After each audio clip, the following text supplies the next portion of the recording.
Okay, I think we are live now, so I'll wait maybe 30 seconds or so, and then we can get started. And there's usually some lag, like in all these video live streams.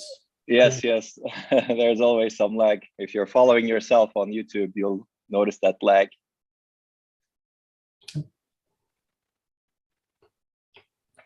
Okay, cool. Okay, I think we can get started. So, okay, welcome everyone to our Safari live seminar. We have a special guest today, Gennady Pekhimenko from University of Toronto and the Vector Institute. Gennady is no foreigner to Safari, of course, because he is one of the earliest graduates from Safari. He got his PhD from CMU in 2016, working on practical mechanisms for data compression in the memory hierarchies. He designed the phase delta immediate compression algorithm and linearly compressed pages, among other things, of course, as part of his PhD. And after his PhD, he spent a year at Microsoft Research as a researcher. And then he moved to University of Toronto as an assistant professor, where he has been since. And he's also he's also a faculty member at the Vector Institute, which is also in Toronto. And Gennady has been doing a lot of exciting work on multiple areas, but especially importantly in the cross-stack design of neural network training and inference algorithms. He's looking at algorithms, hardware, tools, benchmarks, essentially all important aspects of neural network training and inference. And today he's going to deliver a talk about that topic, but he also has other work on streaming algorithms and also compression continued, but maybe he can talk about that either today or some other time. I'll let him decide. He has won many awards, and he's especially done leading work on benchmarking machine learning systems, in my opinion. The TBD benchmark suite he and his students introduced in 2018, for example, has led the way to other benchmark suites that are commonly used, like MLPerf, which he has been a part of also with his group. Okay, I think without continuing further, I'll let Gennady speak. You can feel free to ask questions online on YouTube. We will gather them and ask them at appropriate times. Feel free to ask them anytime whenever you have any question. It's better to ask it whenever it's relevant, and we will moderate them. Okay, thanks, Gena, for joining, and please go ahead. Yeah, thanks a lot for the introduction. It's a great pleasure to kind of remotely rejoin Safari, at least for an hour. So as was announced, I'm going to talk about efficient DNN training today. It's going to be probably a little bit unusual talk in the sense that I'm not going to talk about just hardware, compilers, or algorithms. I'm going to talk about everything a little bit. So I'll try to show you why the holistic approaches in this area is very powerful and important. As was said before, please, if you had a question, post it. One of the moderators will let me know. I will handle them. I'll periodically make pauses so you can ask your questions. Okay, let's start. So first of all, I start with my vision of what is the role of systems and architecture in helping machine learning people. So essentially, machine learning is driven by powerful minds of machine learning researchers and developers that using their brain power to generate efficient models that extract information from offline, online data sets. Usually that's done, those models are written using a popular machine learning framework, such as PyTorch, TensorFlow, and MXNet. And then these frameworks come down and ask for efficient hardware, because machine learning is very compute intensive, as we all know. So we have to serve them GPUs and TPUs. The problem is we want to do this efficiently so that that power doesn't turn onto the negative side. Okay, so our goal is to make sure things don't turn negative as a system architecture and done efficiently. So the challenges optimizing DNNs come from the fact that it's a very deep stack. So it starts from the algorithm that has different models implementing for image classification, machine translation, object detection. Then there is a deep software stack that consists of frameworks themselves, something where the users can program using high-level languages like Python or low-level languages like C++. There are libraries that support sufficient execution of a machine learning kernels like DNN, Intel, MPL, and so on. And there is hardware, and there are different types of it. There are CPUs, GPUs that are known to be used for a while for machine learning. There are dedicated accelerators like TPUs. There's FPGAs used in this context. And there is an interconnect that can also have different forms. You can use regular PCIe. You can use very dedicated design like NVLink from NVIDIA. So it's very important for us to understand how much better can we do improving performance for a particular algorithm and a model, and how we can identify future opportunities. Those are some of the questions that drive my research in this area. So when we just start working on machine learning after my graduation in 2016, I realized that despite being so popular and hot already back in 2016, machine learning lacks the fundamental thing that we used to in computer architecture and systems. They don't have proper benchmarks. So essentially every area of machine learning have their own inconsistent set of benchmarks and data sets, and it was impossible to compare results across different papers, which was a nightmare. It was very good for marketing reasons for different groups and companies to advocate for their proposals, but it was a wild, wild west. So essentially where the problem is if we want to analyze and optimize the workload, there is a certain set of things we need to resolve, and they had a cyclic dependencies. So usually for analysis, I want to have a diverse set of benchmarks. That was also known for machine learning, but the problem is to build a benchmark suite, we need to know the key performance metrics that are important for all these different workloads so that we can get a representative set of benchmarks. In order to get the performance metrics, you need to have tools to measure them. In order to build tools, I need to know what are the right bottlenecks, because tools cannot measure everything. They need to be focused. And to know the bottlenecks, I need to know the benchmarks to look for those bottlenecks. So there is a dependency here. And we try to break this cyclic dependency by first focusing on the benchmark suite itself. So we started this work back in 2016, and by early 2018, we had the first release of our benchmark suite called Training Benchmarks for DNNs, or TBD for short. The acronyms also stands for to be done, because by the time you make any release with machine learning models, it's already somewhat outdated because someone has more advanced models. So we try to keep and maintain our repository. The latest release of our benchmark suite was last year in August. And we keep updating the models as the new interesting models arrive. Our models and benchmarks are available on this website, tbd-cu.ai. So if you're interested, please have a look. So the work we did early in 2018 didn't come unnoticed. So we got an invitation for the creation of a consortium for machine learning benchmark called MLPerf from Google and Stanford people that also work on benchmarking in 2017. So we were among the founding members of MLPerf organization, which has a goal of fostering ML innovation by looking at benchmarks, data set, and the best practices of utilizing them. So my role in MLPerf Common these days, at the beginning, I was responsible for many different things. Right now, I'm co-chairing MLPerf and ML Commons research group. And our main goal is to disseminate the research results coming out of it. So we publish papers that was done as a part of MLPerf and ML Commons. So there was a paper at MLSys on training benchmark. There was a paper on inference at ISCAR. And we also do a lot of tutorials at all the key systems and machine learning conferences, such as ASPLOS, HPCA, ISCAR, Micro, and others. We'll continue doing it to educate the community about the right benchmarks, the right data sets to use, and the best performance metric to use to have a relevant research in this field. Okay, so any questions about benchmarking until I switch to other topics? So this ML Commons has a website, it has a regular releases. There are more than 40 companies right now sign on it as essentially de facto standard for machine learning benchmarking. Any question about benchmarking part so far?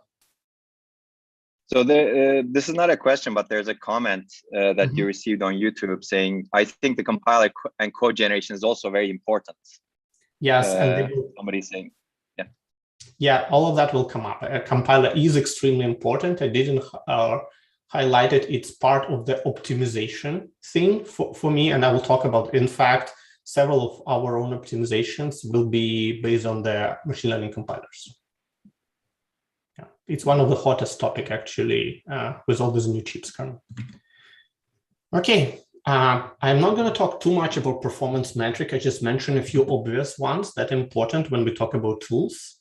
So first of all, there is throughput. So as systems and architects, we care about how many samples we can process per second. This is an external metric, so how people judge the quality of a chip.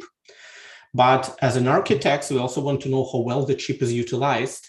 So for example, compute utilization is important, or how well we use the computational units or tensor core units, right? So all those important metrics. It turns out, working closely with a lot of people at Vector Institute and in general ML community, that the memory footprint is one of the biggest bottleneck for ML researchers. So memory breakdown is very important, and it's important to understand which data structures occupy the memory. So I'll show you one example from the first generation of tools we built. This is a memory profiler from the BERT model, BERT base, which is a super popular model, and there are a lot of follow-ups on it. One thing I pick on it specifically because when it was just released back in 2017 and 18, I think 2018, so Transformer was in 2017, the predecessor of BERT. There were a lot of people saying, oh, BERT has a lot of parameters, so all the prior papers that try to reduce the activations of feature maps are irrelevant. You should focus on parameters in those models because they had so many. And I had the argument that how do you know? You need to measure. And people say, no, we know it has so many parameters. So this is a memory profiler of BERT. It has two different views.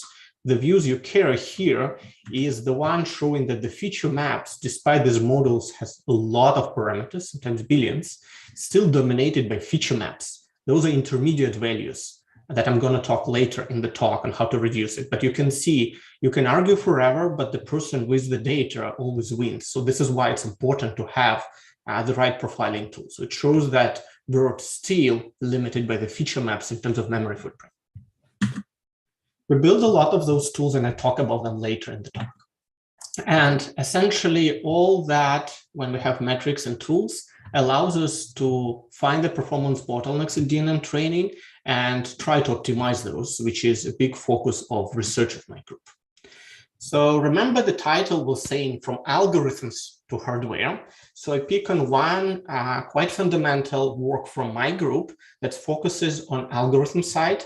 I understand that some people here might not be as familiar with the background, so I'll give some background for you to understand where the problem is. So first of all, this is recent work from my group led by Sean Wan, my graduate student.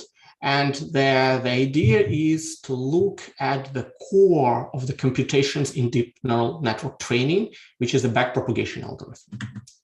So very brief summary, so you get the core of the idea. So if you ever work at least a little bit in machine learning, you've heard about backpropagation that was invented back in the 80s. So this is a popular algorithm in training deep learning and implemented in many deep learning frameworks. So if you use any of the ML models, they usually train using backpropagation. The problem when you try to scale backpropagation and try to accelerate the training, that it fundamentally in the algorithm side has a strong sequential dependency along the layers during the gradient computations. And it's fundamental because the previous data from a previous layer needed for the next layer. So no matter how much hardware I throw at the problem, it doesn't scale well, which was shown by many prior work, and they tried to cheat around this dependency.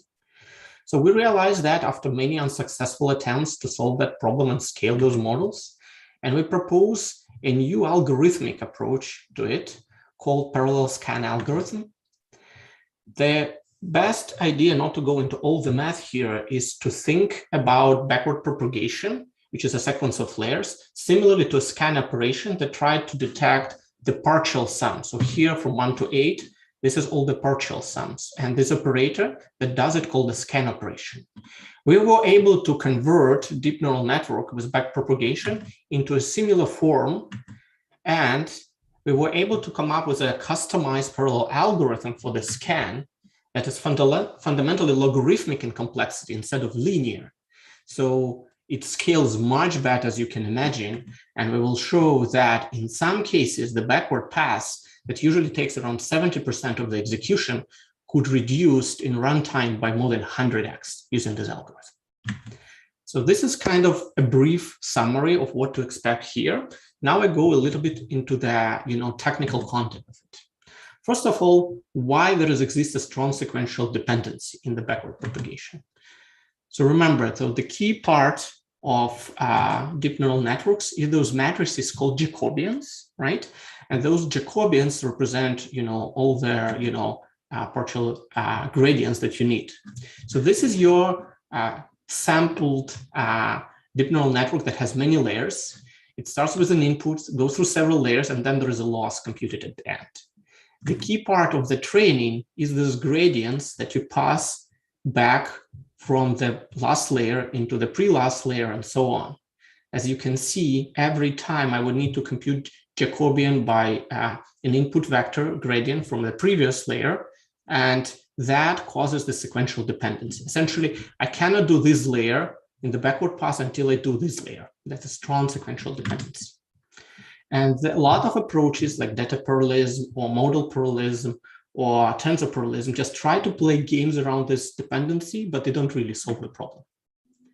So we try to go more aggressively, say like, you know what, now let's not look at backward propagation that a secret cow that cannot be changed, and instead try to consider a ways to deal with this problem. So we actually decided not to be scared by changing the algorithm itself that most people in systems avoid. And we propose scaling backpropagation by the parallel scan algorithm. So again, I'll show in the next slide how we can reformulate it. I'll show our customized version called Blalock scan, which is actually from Guy Blalock's algorithm proposed in the early 90s. It's an amazing algorithm that unfortunately only publishes a technical report, but was an inspiration to one of my graduate students on how to solve this problem. And another big contributions, people in machine learning usually stay away from Jacobians because they think they're too computationally expensive, but we leverage their huge sparsity that sometimes is on the order of 99.99%, and we were able to make it computationally feasible. So what is a scan operation? Okay, this is from original Guy Blalock technical report. So I'll show you on a very simple binary associative operator plus an identity 0. So if you had an input sequence from 1 to 8, what the exclusive scan does, it computes the partial sums until this point. So for example, this represents sum of 1 and 2. The 10 represents the sum of these 4 elements and so on. So it's essentially compute partial reductions at each step of the sequence. Then the trivial way to do linear scan, executing one operator at once, essentially, right? And essentially, if you had p workers, it would still take n steps, right? You first add up first 2 elements and add third element and so on, up until the last element. So in n steps, you will get all the partial sums. Seems like a straightforward way to do it, but not the most efficient. Can you do it sublinearly? And the answer is yes. And the answer to that approach is Blalock scan. So what the Blalock scan suggests is to do it in 2 steps, the addition. So similar to ideas from tournament sort, for example, you can do pairs first, right? And then all fours, right? And this is in your upsweep phase, you get all the pairs and all the fours, right? Then how do you continue after that? You do a downsweep phase where we essentially do a cross additions with other partial pairs.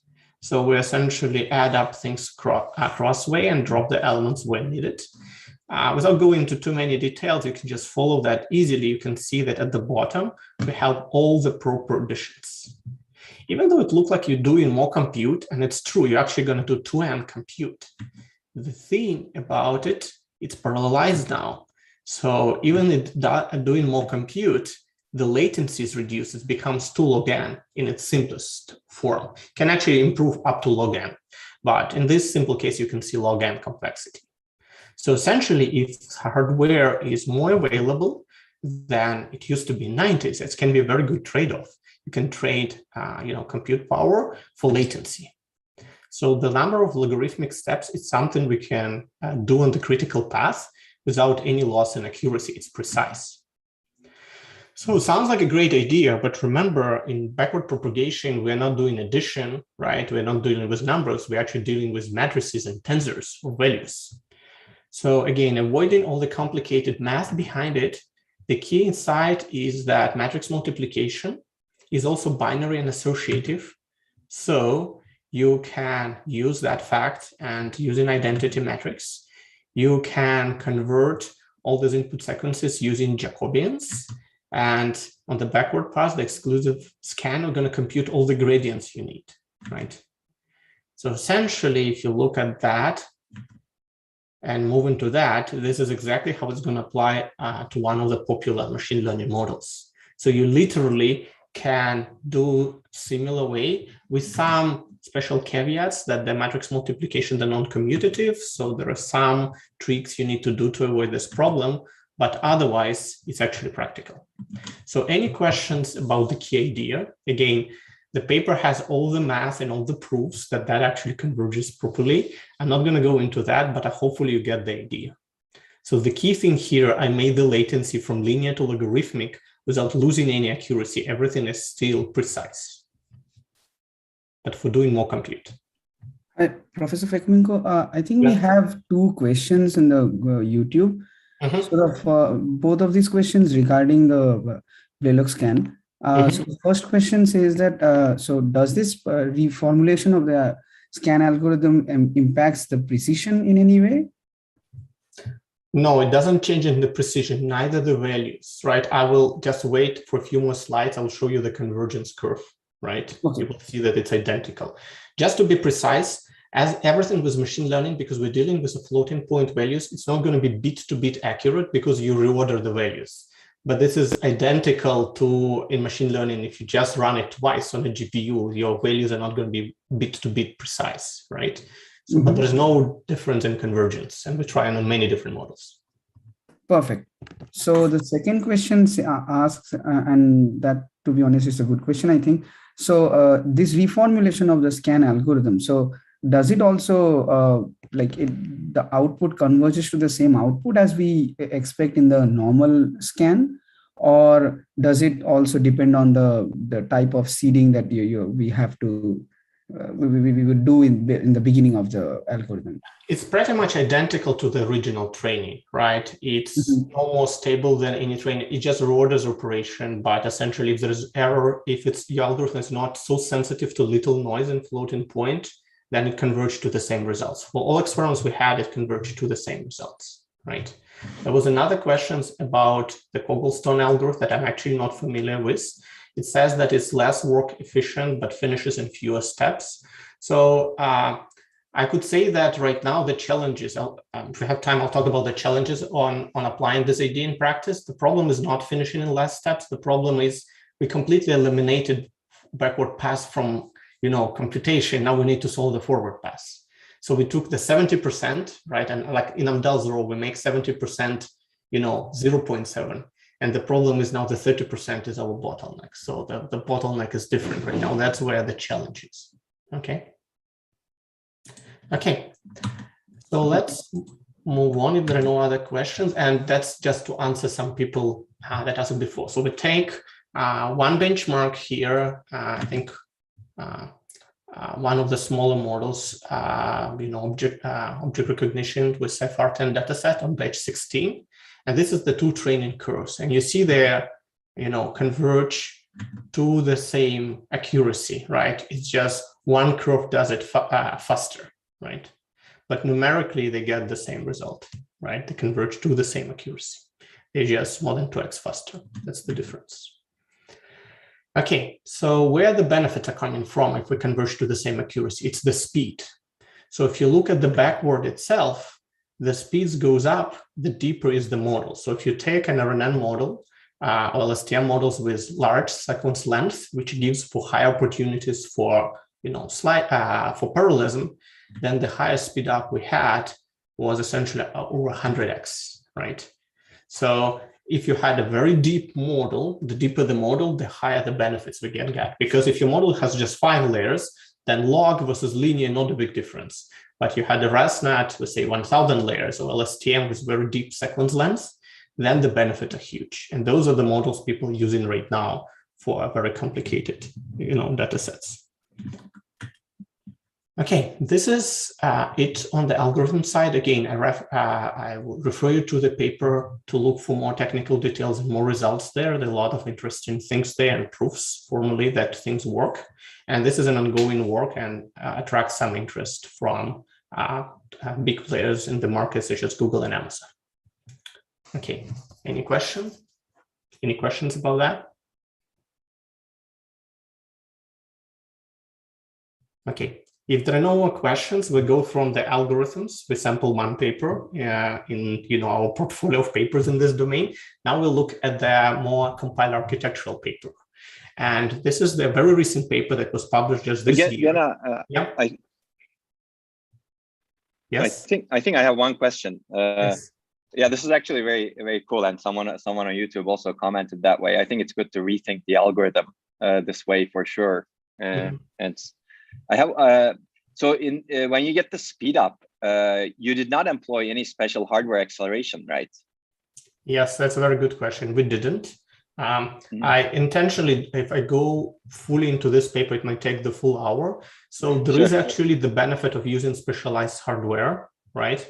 Because it turns out, again, I omitted all these details, but to deal with these huge Jacobians, these are humongous matrices actually, they had very high sparsity, but they had unique sparsity characteristics, which is essentially that I know the indices of all the non-zero elements in advance, and they are always the same. So the values keep changing. So you think about it as a punch, board with these holes, values keep changing, but the indices of the non-zero elements are always the same. Right? So you can actually make a very efficient implementation of sparse matrix to matrix multiplication for this type of things. We already show that could speed up things by another order of magnitude. Okay, I see. Yeah, but we didn't have the hardware, we just, prototype it. But the results I show was done on an existing hardware, end-to-end on a real system. It's not, obviously on GPU is not the most efficient way of doing it because the CSR algorithm is quite, subpar because it assumes random sparsity. But the hardware would help, to push it further. Yeah. But the main problem is one more. We get rid of backward pass. Now you need to speed up the forward pass. Forward pass, sure, makes sense. Something else. Yeah. What about energy? Do you have any evaluations on energy of this? So essentially, I know this is improving performance, but it will also improve energy probably. But yeah, it would pretty much GPU consumes the same amount of power and energy as you run here because we don't do anything more intense. It's not that smart to do DVFS really, so it operates at a maximum, flops most of the time. So essentially, it's proportional to the runtime. So we don't do anything more energy efficiently except that we are running faster. We have to do twice more work though, right? But the thing is that twice more work is in raw compute, right? So usually GPUs, at least, has a lot of spare SMs, right, that can be utilized. So you don't see this as really high power energy, at least we didn't see. But we didn't do anything fancy in this work. I think there are a lot of other things needs to be solved before looking into that, right? Yeah. Unfortunately, GPUs are busy, they consume quite a lot of power, right? So it doesn't matter. Maybe make them busy 10% or 100%. Yeah. Okay. Sure. Thanks. Okay, let's continue. So now we'll look at, an analysis on how people train. So again, this is another example where I actually, with my students, decided to fight their conventional wisdom on what is the dominant workload in training. So everyone was talking about this big machine translation models like GNMT, follow-ups on BERT model, and they were running them on thousands or even tens of thousands of GPUs and TPUs, and they were saying those are very efficient. So essentially, if you try to make things, you utilize your hardware well, and if you want to make your, training, efficient, a lot of people say, oh, just build better hardware, right? So just keep increasing everything because everything is well utilized. Well, those trivial solutions not always work. So I was showing this cartoon as well. So the trivial solutions, not always the easiest. So again, if you want to understand what's going on in terms of training, you need to look at what's executed. And let me show the motivation for this project, which is actually not trivial and non-intuitive. And then I explained that similar results were later observed by Microsoft Research Asia group and Lidonju's group and at Google Brain. So that was done at Vector Institute. What we did, we decided to look at what people really training and where the time spent on this fancy GPUs is going. So again, everyone on the web were talking about distributed training as the most important workload. So what we did, we looked for 2 months at the Vector Institute, where we had around 1,000 GPUs, very large cluster. We were looking about 51K jobs from around 200 people, and we were looking at about 500,000 of the GPU hours of work done during these 2 months. So it's a substantial representative set, at least from research perspective. What we observed that even though distributed training is important, it by no means is the dominant. What is more dominant are single GPU training jobs. So people were actually not doing distributed training most of the time. There were just a few large things, but the small models are much more frequent. And if you look at why single GPU training happened, it turns out there are a lot of repetitive single GPU training jobs that dominates the execution. So those are concurrent jobs where they run similar or slightly different model, but with a lot of different configuration changes. So this is usually used for hyperparameter tuning or convergence stability testing. What's also important, these tiny little GPU models has terrible utilization of the hardware. So they take the full GPU and they run, and utilization are barely over 10% for most of these models. So they had very low hardware utilization. Why is this the case? Well, there are two fundamental reasons why the hardware utilization is low and actually quite difficult to achieve for all these fancy GPUs and TPUs right now. So first of all, the known fact for people who try to optimize their workload, performance optimization is hard. So essentially, a lot of people that are novices for systems and architecture are complaining on the web that their models are not performing well. They had low GPU usage, high memory consumptions. All these problems limit them. Obviously, when you deal with a well-known model, you can hire, 10, advanced engineers to optimize your model. But that's what companies like Google and Amazon can afford, or Facebook, but not everyone, like who develops a lot of those models. So usually the people that are not really familiar with that try to use the suggestions that provided online, like say increasing the batch size to improve your performance. And unfortunately, a lot of these tricks that people suggest does not work universally. For example, if you increase the batch size, you can get into generalization gap problem. And another problem, as you increase the batch size, your throughput improves, but the model doesn't train any better because any new input has a very small contribution to the average. So eventually throughput goes up, but the training goes slower than before. That's the problem. So this is not an ultimate solution. Another challenge is that hardware we use is keep improving at a tremendous pace. So every few years, NVIDIA and Google and other companies releasing new hardware that gives you another 2 to 4x in compute power for machine learning specifically. And if you had an optimized workload, it's getting it even harder to utilize well because you had so much abandoned compute there. So essentially, the fact that performance optimization is a difficult problem and Accelerator has more and more compute makes it a challenge. So how can we improve hardware utilization? So remember that motivational data suggests that there were a lot of models, small models trained, taking individual GPUs, for example. So the idea we had is training more models together on Accelerator simultaneously. This is not completely a new idea. In fact, NVIDIA implemented a special features like MPS and MIG on their latest GPUs that's supposed to allow to either co-run kernels partially in parallel, like here, like 2 matrix multiplication kernels, or slicing the GPU and run different copies together. I'll show you in a few next slides why those approaches are not efficient for deep learning and how you can do better than that. So, yeah, and another limitation that TPUs doesn't have those features, so they can't even do that. So what we suggest instead is essentially looking for some unique characteristics of the workload. What we found that if you look at the model that you repetitively run, remember the dominant, almost 50% of all the models, is that when you run, say, hyperparameter tuning, the model is not equivalent. So you had 2 models that look somewhat the same, but all the parameters inside these models are different. Inputs are different. Learning rate as one of the different parameters is also different. But what's similar, they use the same types of ops mostly, and they had very similar shapes or identical shapes. So people vary not all the parameters at once, they vary things gradually.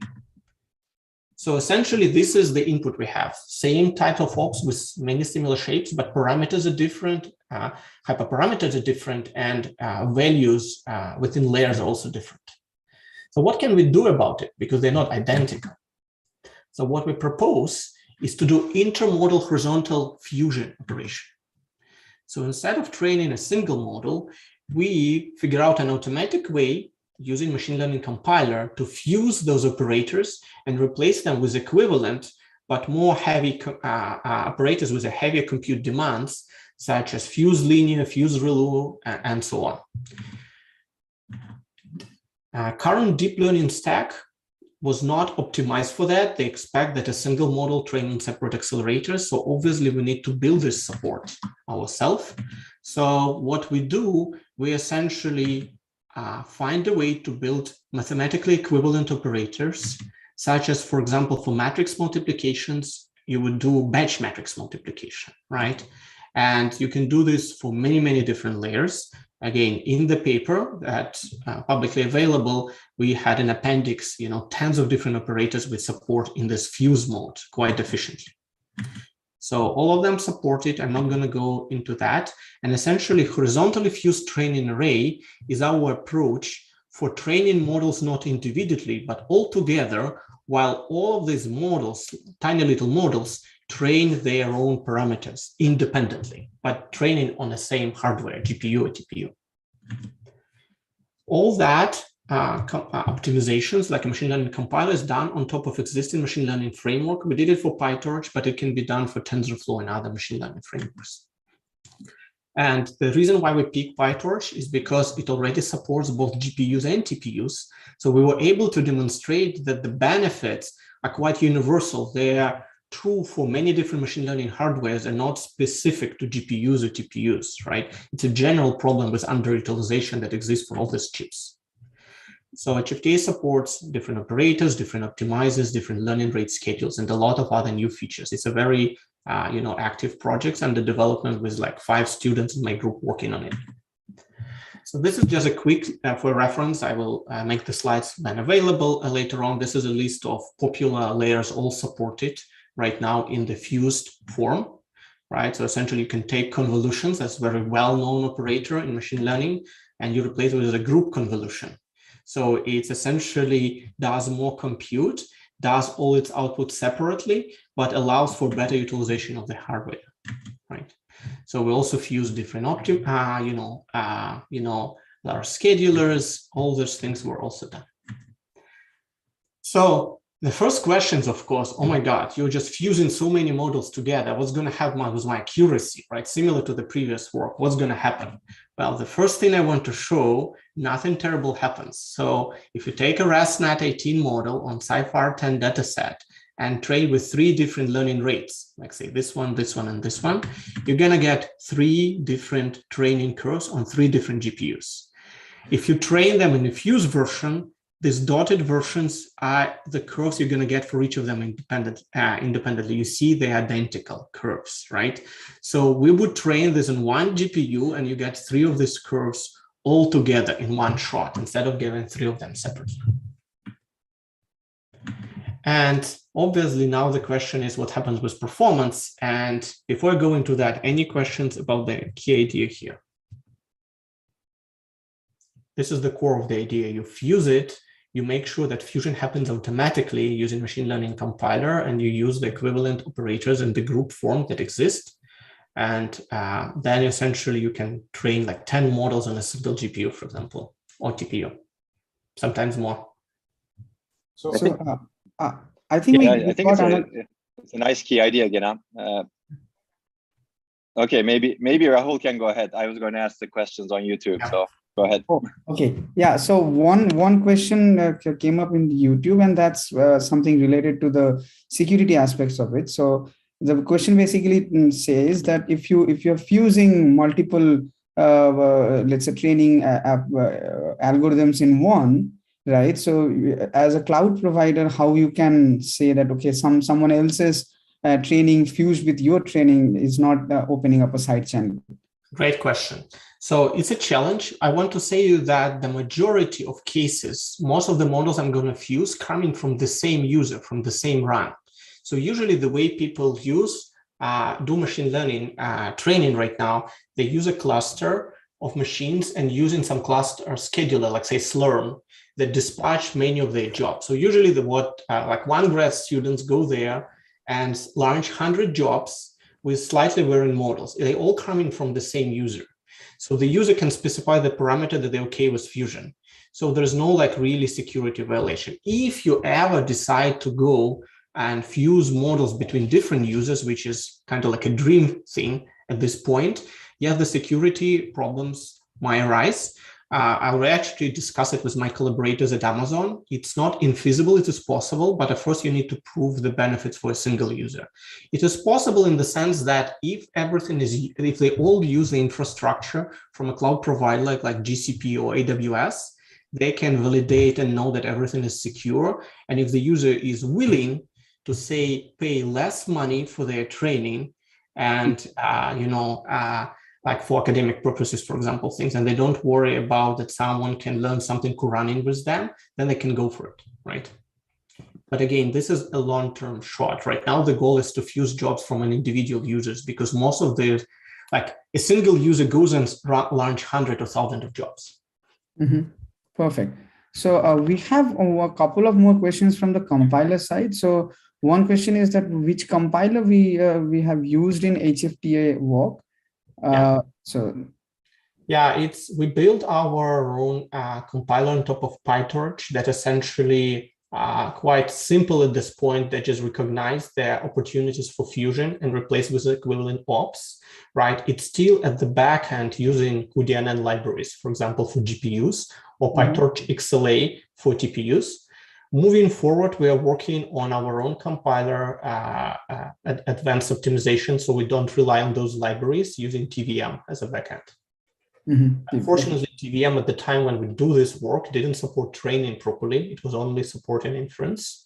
Training was not fully supported, so it's still some time until it would be mature enough to support training. But eventually, yeah, you can get better speed up if you do it yourself.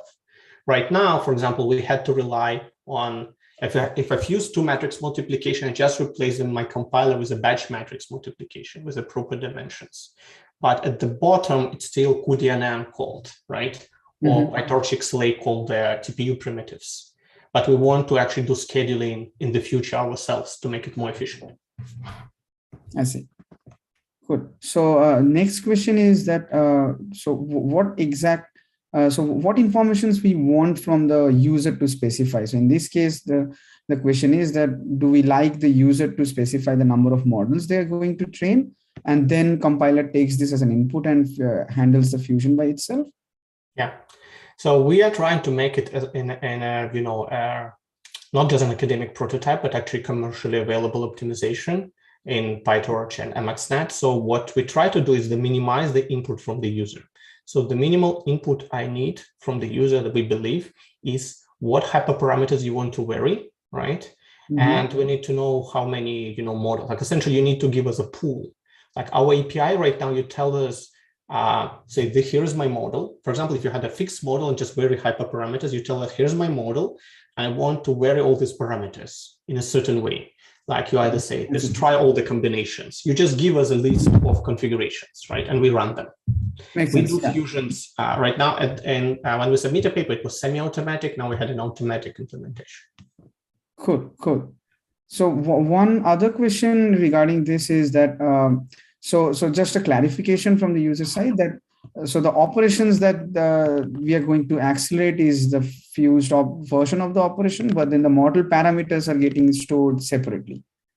Yeah, is that correct? Yeah, all the model parameters are stored separately. So the trick is you execute them all together, but all the parameters are separate. So you can extract all the models individually afterwards. They just execute. It's like not one model is interfering with the other. There's no interference. There's no interference of any kind. All that said, there is some nice opportunity if you allow some form of interference, but that's a more advanced topic, right? I'm not going to touch upon that because in some cases, layers are pretty much identical between different models, and that can be optimized. I was going to ask this one that, so if we try to look into the type of operations that is happening across, let's say, layer I with varying the parameters, so do we expect that the operations itself are like very widely varying, or do we expect, let's say, the MAC operations between the two operands are happening again and again? So is there any form of, let's say, exploitation of, like memoizing something and then just exploit that part later? It's a separate interesting direction. Like memoization can be quite powerful, especially after some stability in training, right? So at the beginning, but the problem is, it's not as easy because they might train from a different seed, from a different input, right? So I don't want to restrict the users to have all of that restricted in any form. So if you make some restrictions with some hyperparameter tuning algorithms where they, ordered their inputs and some seeds, then more things can be done for memoization. But otherwise, this is completely different models in a sense, right? So opportunity for memoization will be there, but it's like an orthogonal direction in a sense, right? People explore memoization opportunities in general, right? For DNN training. I've seen several papers for LSTMs, for example. Cool. So I think that's it for now. If some other questions comes up, then I'll ping you again. Okay. Any other questions before I move on? Okay. If there are no more questions, then I'll show you what I really win with this. So we tried different accelerators, V100, RTX 6000, 800. 800 back when we do the experiments end of 2020 was not publicly available. So we were able to get an alpha release access from Google. Thanks a lot them for that. It helps a lot. And essentially, we also use TPU v3.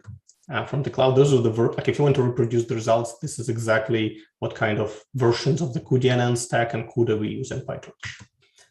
So methodology. So the most common baseline is serial because that's what everyone else is really doing right now. It's the common practice in hyperparameter. You take one model, run it on a single GPU. You never run multiple things. Obviously, there are some features that NVIDIA provides, such as concurrent execution using CUDA stream. So it's a time multiplexing essentially. So we use this as another baseline because it's possible. Then there is MPS that can run multiple kernels if a signal kernel underutilizes the GPU. It's not perfect because it cannot always nicely co-run kernels. This is a separate research in my group on how to efficiently execute multiple kernels on the GPU. It can overlap cases where you don't use all the SMs, but that's not that common, because most kernels are optimized to be greedy and grab most of the SMs all the time. And another new feature is MIG, which is essentially multi-instance GPU. So essentially, you literally slice the GPU into smaller instances, right? And you can run your model on a part of the GPU. We evaluate a lot of different models to prove the idea works. It's especially good for the models that are not hand optimized, but it would work even for hand optimized models. So the paper has all the results. I'll just pick one benchmark called PointNet and show you results on this one. Why we pick some of these models? This is essentially what is trending back then in the machine learning community. It's the models that were cited thousands of times, but were not getting attention of, say, Google, Amazon, and Facebook yet, so they're not optimized to death yet. Okay, so let's look at this workload. First of all, let me show how exactly we evaluate things. So that was going to be the results on V100, NVIDIA V100 GPUs. So first of all, we were sharing up until we get out of memory violation. And we have serial, MPS, and concurrent baselines, and HFTA, obviously, our proposal. And the precision using this experiment was FP32, because that's the most common precision used by machine learning researchers. So the serial can run as many models as you want because, you know, they never had the problem, but obviously concurrent can't because you get out of memory eventually. So the maximum you can get was 4 models. Serial can run as many as you want, obviously, but it's expensive in terms of hardware. So up to 3 you can run with concurrent, the same with MPS. And with HFTA, you can run up to 5 models, and you can see you can get much higher throughput overall because you fuse more models together and you better execute their otherwise underutilized hardware. Okay. So the way to look at this graph is, first of all, HFTA achieves significantly higher peak throughput than all the baselines, including obviously serial, but also against concurrent and MPS. Also, if you had a fixed memory budget, HFTA can core-train more models than MPS and concurrent at the same time. And for any fixed point, we, in terms of number of models you can core-run, we always have high throughput. So it's better in any dimension you can think of. Obviously, people ask, how about mixed precision? So mixed precision only makes our approach better because it makes more compute available. So if you plot the graph, you're going to see that for the point net classification, HFTA with AMP has even better curve in terms of both throughput and in terms of how many models you can train. Obviously, the usual question about sensitivity to GPUs. So we use RTX 6000, the GPU that had comparable performance to 2080 Ti using the previous experiments, but more memory. And then 800, the most advanced NVIDIA GPUs available to the public. And as you can see, the training curves are quite similar. And the more powerful the GPU, the better speed ups and the more models you can run. And even the new feature that available from NVIDIA is not as efficient in terms of improving throughput than what we propose. As you can see here, we can essentially feed more models, the bigger the GPU, and better utilize it. So for us, the trend of larger accelerators is actually better for this mechanism because it makes it better utilized and more opportunities for utilization. Very quickly, the question, of course, is the same true for other machine learning accelerators? There are tons of them, being designed and developed. The most well-known and publicly available for a while is Google TPUs. And the situation with it is it actually has no other baseline as serial. It's single-threaded. You can't do any of the tricks that NVIDIA can. And the benefits are even higher for TPUs. So why is HFTA efficient? Right? That's the question you can ask. Again, not go into the most low-level details. I'll just show you their major reason. First of all, it's the memory consumption. You might be surprised, how is it making memory any better? Well, when you train one model, there is a certain memory footprint that goes into training that model on the GPU or TPU. If you try to train 2 models with MPS, you would have to pay the same price because it's just a clone of the same framework, pretty much. But with HFTA, any additional models is much lower memory footprint. The reason is because there is 2 types of memory footprint consumption. One associated with the model itself, and one associated with the deep learning framework overhead, because deep learning framework consume its own memory. So HFTA runs one huge model, so it only pays this constant overhead of the framework just once. So the more you have, the more duplicate you avoid, the better is the memory footprint.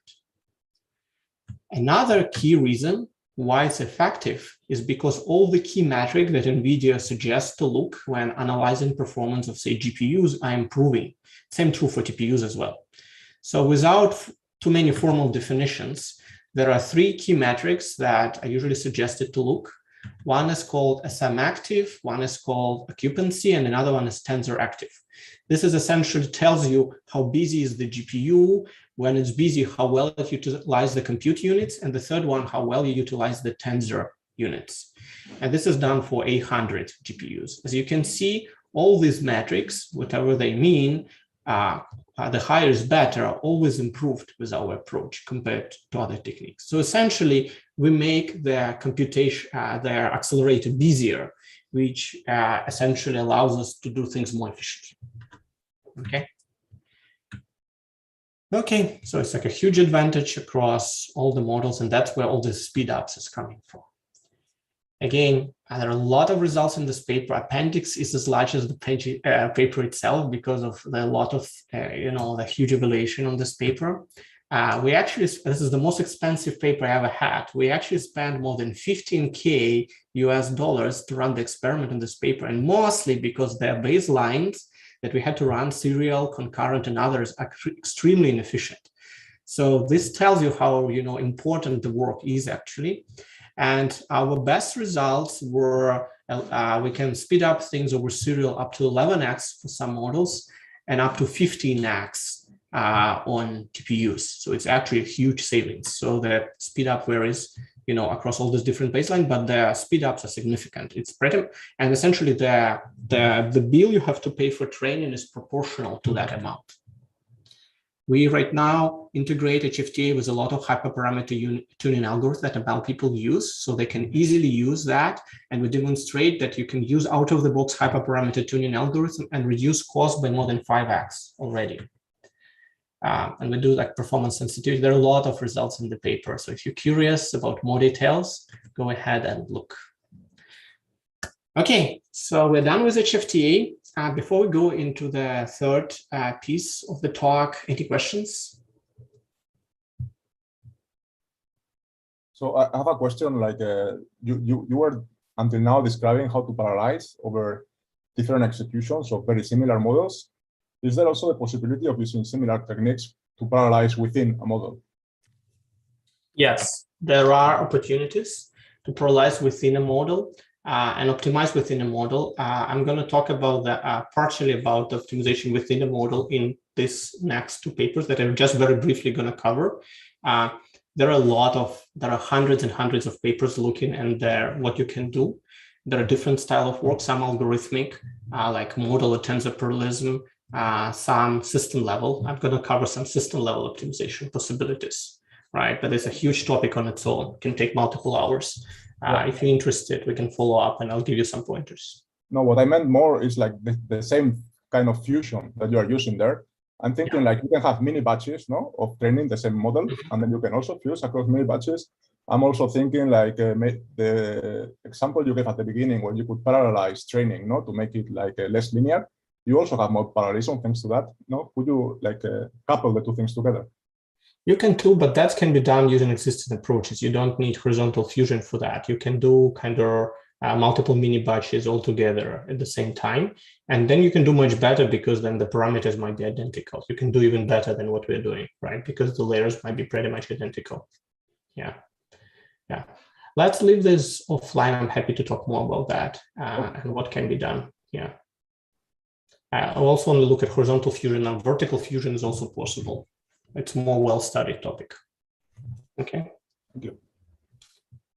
Okay, we're approaching 1 hour here. I'm not sure how much time I have. You can take as long as you like, Gena. Okay. I think people are fine with asking questions, but feel free to cover as much as you like. Yeah, so I covered these two first papers in more details. The other ones I go a little bit faster, and there are less slides here. I'll just cover the core ideas here. So as you've seen, it comes again and again. Memory is a big issue for training, right? It's one of the biggest limiting factor, not just compute, the memory itself. So there were two papers that was actually published in the ISCA 2020 and one in ISCA 2018, where we look with my students at the way to reduce the memory footprint. So the paper from last year called Aqua, which is a compiler that aims at reducing GPU memory footprint for LSTM training and other models. I now come back. Remember, I mentioned the feature maps. There's those feature maps that are important. I now tell you why and show you what you can do with that. So essentially, in the very abstract way, the model you train looks like that. The layer by layer comes 1, 2, 3 up to n, and then there is a backward pass. You go from n prime all the way back, right? The feature maps are those intermediate values that generated by those layers here. Why are they a problem and why are they a challenge? Well, they're relatively large tensors matrices.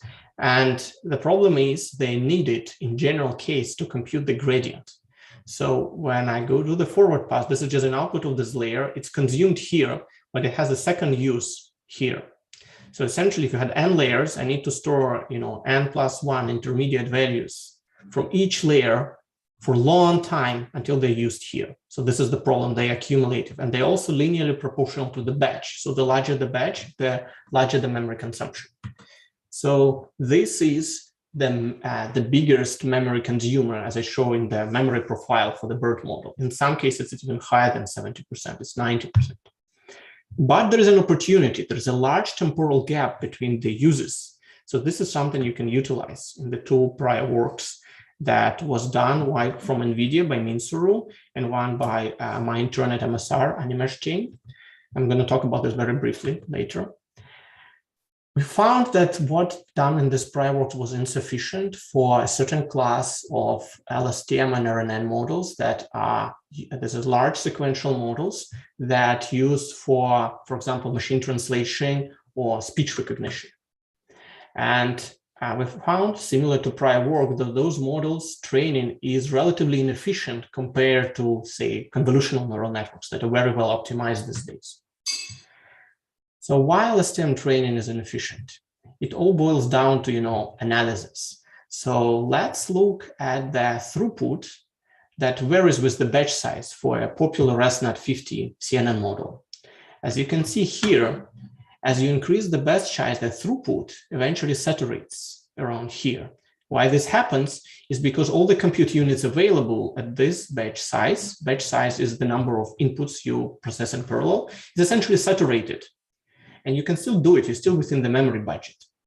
The problem with LSTM models is that if you look at the memory footprint and runtime throughput, you would see the throughput goes up linearly, memory consumption goes up almost linearly as well, and you get out of memory, on the GPU we experiment here, there's only 11 GBs of memory, you get out of memory before you can saturate it.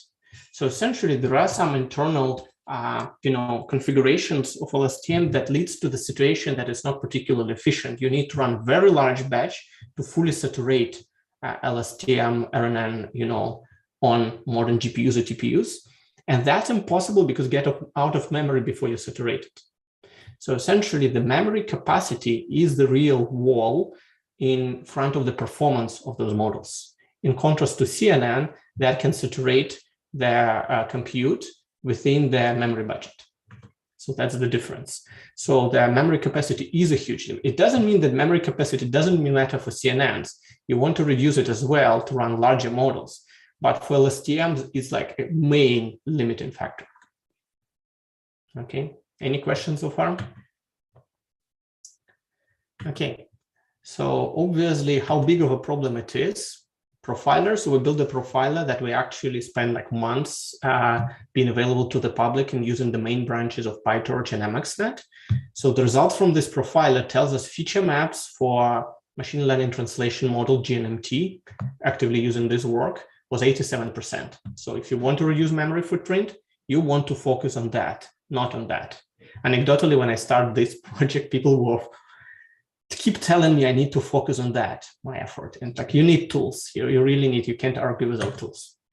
So the key idea we use in this work is called selective recomputation. So the idea is to trade runtime with memory. So essentially what we found that if you look at how the runtime changes over time is, let me come back here. So essentially why the memory footprint is so high is because it's cumulative, right? So you go to layer 1, 2, 3, 4 memory usage keeps going up, and it's peaked at this point, right? This is where you get the maximum memory, and because you had to over-provision for model to fit, you need to make sure that that at the peak fits into your GPU main memory. And then it goes down as you do the backward pass. So what we propose to do is to find opportunities where we don't stash all these values, but instead, when they need it, we recompute them. Why does that work? Why does that reduce memory footprint? It obviously has overhead if you recompute things again. Well, what happens, it reduces the peak. So essentially at this point, we don't stash the values anymore. So the memory profile goes flat, it doesn't increase anymore. When we reach this point, we start to increase again, but the peak is lower than it was before. Then in the backward pass, we're gonna generate these active feature maps again, and they will go up, but you see the ultimate peak is lower, right, than before. So this is why trading extra compute with memory is possible for DNNs. It only can be done for lightweight operators because the reason why we want to reduce memory footprint to train faster, but we won't train any faster if we just double the compute, right? So obviously we need to be smart about it. And this is where a few compiler optimizations help us. So one observation that my student Borjan made by looking at this problem, and while prior attempts to recomputation failed until this work, is because they didn't analyze the global footprint properly in a systematic way, where they're full of heuristic. Let me give you a very simple example first. It's an operator 10H with 2 input x plus y that gives output z. Should we recompute this guy or not? Is it a good idea or not? Well, in order to understand this, you need to do a proper footprint analysis. Their input sizes are n, right? And essentially the output is n as well. So because it's a binary operator, if I decide to recompute it, I need to stash its input instead of its output. What would happen is if you do that, you will need to stash 2n instead of n in the output, which is not a good idea. You would increase the footprint instead of decreasing it. And then you also have performance degradation because you need to compute 10H twice. So it's not that recompute is always a good idea. You need to be smart about it. So you need to be careful on when it's profitable, when it's not, because instead of double win, you may get a double lose here. Things actually can be quite tricky. So let me just slightly change this operator. And this is not handmade examples. Those are actually pieces from a real machine learning models. So if I make it slightly different, instead of x plus y, I make it x plus yi, where I goes from 1 to t, and t is the sequence length, like the length of a sentence in machine translation models, for example. And the inputs are t multiplied by n, the real tensors.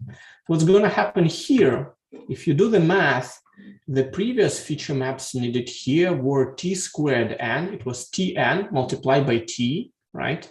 Each operator. But now, if I store the input, x is reused as an input for each of these, layers. So instead of doing t squared n, I just need to do 2tn. T is typically large. It's like on the order of hundreds or thousands. So that's a very good trade-off in this case. We can actually reduce the footprint. But detecting this reuse pattern across very large machine learning graphs is a non-trivial task, which we did using machine learning compilers again. So this is where compiler comes into place. Again, please read our paper for the details on the implementation of this compiler passes. So this one was one big contribution to make this idea practical. Another one was how to make overhead estimation accurately. So were these trade-offs worth it or not? And one thing we observed that a lot of prior work, when they see compute heavy layers like matrix multiplication, fully connected layers that take like 50% of the runtime, they just give up. They say, oh my God, this is a very expensive layer, never recompute it. Heuristic. Heuristics are always bad because they can break in different cases. It turns out that in many cases of the fully connected layers, for example, even though they're heavy, they can be specially optimized. So essentially we found that if you look at the layer-specific properties of this guy, and you look at the derivatives you need to compute, those derivatives depend on W, which is weights, and input, which is X, but they don't depend on Y, which is the output here. It means this edge is not needed, and it means I don't need to fully store these values. So these dependencies can be avoided. So it means I can do recomputation for those special layers, and there takes 50% of their training runtime. So with this two observation in mind, we build a graph compiler pass on top of MXNet framework. It's fully automatic and transparent. You don't need to make any changes in the source code, right? And it addresses two key challenges with selective recomputation. It accurately estimates footprint with a bidirectional data flow analysis. Again, please refer to the paper for details on how we actually do it. And with a non-conservative overhead estimation. So we only do it when it's worth it, not recomputing for the maximum footprint reduction. That's the difference of our work with some previous work where they try to reduce the footprint no matter what cost. And essentially those ideas work well for the examples that I mentioned, right? We can actually detect whether that's profitable versus not. We just compute the size feature maps after changes and before changes. And we can make a decision where it was doing it versus not was doing it. And again, the evaluation is very standard for many of our works. We take state-of-the-art models because we are involved in benchmark student development. We know what the right models are. And we look at the key metrics here. And essentially, there was baseline with no recomputation. The mirror is the baseline from University of Washington, Tianqi's work that was implemented in MXNet, but was deprecated because it has a very poor trade-off. So people stop using it. And Echo is the path that is actually used right now in MXNet instead of that prior work. So what are the results? What are the key benefits? How good it can be? So this is memory consumption, normal, the maximum memory consumption of this GPU, I think it's 11 gigs. So this is the baseline. The maximum batch you can run is 128 for this NMT Sokai model. And the mirror could reduce memory footprint by 26%, but it loses 70% of the runtime. So it's not something you can do with this 26% really. You can double the batch or something like that. So this is not the trade-off that you really like, so people won't go for it. In contrast, so you see low reduction ratio, high overhead. So what we can do with Echo for the same batch size, we can reduce footprint by 3x with a very little overhead, just around 1%. Why is it good? That footprint reduction can then convert it into larger batch sizes. So I can double the batch size going for 256. My memory footprint is still below the baseline, and my throughput is now increased by 27%. So this is really a double win. I improve the memory consumption, right? I'm better than the baseline, and I can improve the throughput. So it actually trains faster. It's not only that throughput improves, it's actually the convergence, training convergence happens faster. So if the plot the curve of the same model trained on 4 devices with batch 64, this is how quickly you can converge. This is the accuracy metric that you don't need to know. This is what you standard by machine learning people here, and that's what you're supposed to converge to. As you can see, this is 4 devices. The prior work would allow you to converge to, a little bit faster. Actually, a little bit slower. It's 8% slower, but it would allow you to only use 2 GPUs instead of 4. That's how you can use the memory footprint reduction from their work. In contrast, we can train on just 1 GPU, right? With larger batch size, and the training time is reduced by 26%. So you can see in the baseline, you need 4 GPUs to train that long, and we can reduce your training time, and you can only use 1 GPU instead of 4. So this is how you can convert the memory savings into actually practical wins and money savings, right? Okay, that's it on this work. Any other questions? So I have one question on the previous slide. So in this slide, you said that Echo enables double batch size, right? So if we enable double batch size, then ideally we would have expected that the same blue score would be achieved on 0.5x. No, it's not easy. So in machine learning, when you increase the batch size, it's not like everything goes up by 2x. I see. Doesn't go linearly. Remember, batch size affects the convergence. This is the best way to think about it, is an average, right? So if you process twice more data, right, it doesn't go up by 2x, it goes by a certain factor, but it doesn't mean that the training goes by 2x, right?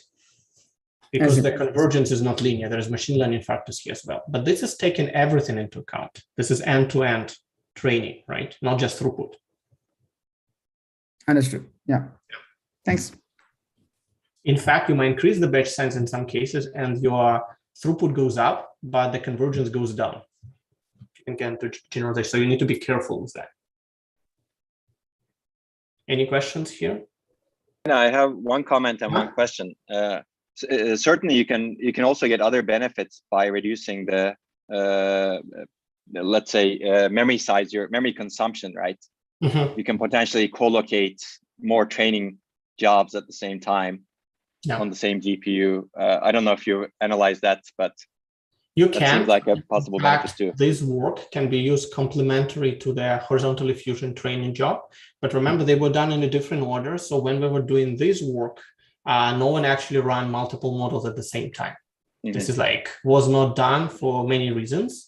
And the main reason is because the deep learning stack didn't support it, right? You actually have to do what we did so that multiple jobs can run in parallel. But you're absolutely right. So that can be run or added orthogonally to the horizontal diffuse thing. So remember when I was showing the memory stack there was one related to the framework part and one related to the model. This reduces the model part, right? So it's a complementary to that. You can train more models this way. Yeah, makes sense. One other question is in terms of scalability. You showed results with, I think, 11 gigabytes or 12 gigabyte GPU memory. How do the benefits scale as memory size becomes larger? So it's a trade-off between. So essentially, what happens? NVIDIA puts more memory, but they proportionally puts more compute. What happens, like the trade-off I noticed, is that memory is more expensive, both in terms of bandwidth and cost. So it's easier for them to add more compute than more memory. So essentially, this is why, remember when I show from cheaper GPUs like 2080 Ti's to 800 that is like almost 10x more expensive. The trade-off for horizontal diffusion and other optimization approaches is favorable because you get 2 to 4x more compute, roughly, and the capacities of memory you get might be 2x, but the bandwidth only goes up by maybe 20-30%. So essentially, when I talked to Google, they said like memory bandwidth of HBM is such a huge bottleneck because it's super expensive, right? So the cheap GPUs actually don't have HBM. They use GDDR6 because of the cost, right? And the memory bandwidth is limited. Like the one thing I didn't talk here is memory bandwidth speed. You really need to have fast bandwidth for those workloads. It's like a no-go. If you use like regular DDR, you're done, right? Like none of that matters. It's too slow. So they're essentially the memory is more costly and more bandwidth limited. So essentially, the bigger the GPU you build or TPU, the more limiting you by memory and the more underutilized your resources are. This is why 800, for example, in HFTA has the highest benefits. Okay, thanks. Okay, any other questions? Okay, don't want to keep people for too long around. I'll just show another example of how you can reduce the footprint, which is, my favorite PhD thesis topic, data encoding and compression. So we found a good use case for this idea for our ISCA 2018 papers. So essentially what we found, we're just going to briefly mention the idea, is that it was back in 2016 when I looked at that problem, and I was shocked that back then the main models were CNNs. Everyone was just optimizing CNNs, NVIDIA, Microsoft, everyone. Transformers were not invented. LSTMs were available, but were not that widely used in big models. So I noticed that the memory footprint was a problem for CNNs as well. But when I started to look at it, I realized that software stack is not properly optimized for them. Let me show an example. So remember when I talk about activation, there's inputs, there's an output. In the backward pass, I would need that Y in general case to compute the dx gradient, because dx is a function of y and dy, right? Seems like you always need it. But if you carefully look at it, we actually look with my intern at the distribution of the values. We were shocked that people overlook as simple opportunities. So there are a lot of layers called Relus. Relu is a very simple layer that returns x when x is positive and 0 when x is negative. The derivative of Relu is a sign bit, right? It's essentially either 0 or 1, right? So it turns out that the only bit I need from that y is its sign, whether it's positive or not. So which means I really don't need the 32-bit values from here. I just need 1 bit. And that was a dominant, consumer of the memory for CNNs. And my huge surprise was nobody looked at it. I first went to machine learning people at Microsoft Research and asked, is this true? Like we did the math correctly? Why this happened? And they said like, yeah, mathematically everything correct. You just need 1 bit. And they said like, why didn't you push that into framework? We said, well, because we don't care about how it's implemented. That's beyond our focus. Then I went to the framework developers and asked, this is an opportunity, why no one did it? And the answer was, well, we don't really understand the math behind it. We need to do gradients, so we did the gradient, right? So this is the problem of the lack of cross-stack communication between different areas and leads to huge missed opportunities. So this, as you can imagine, reduced footprint for those layers 32x, right? It's a huge savings, and that was completely overlooked. We implemented it in this ISCA paper, and then later NVIDIA implemented it in their DNN stack as well. Another idea we did back then was sparsity. It's not super novel compared to binarization, but it was so obvious that you need it, so we did it.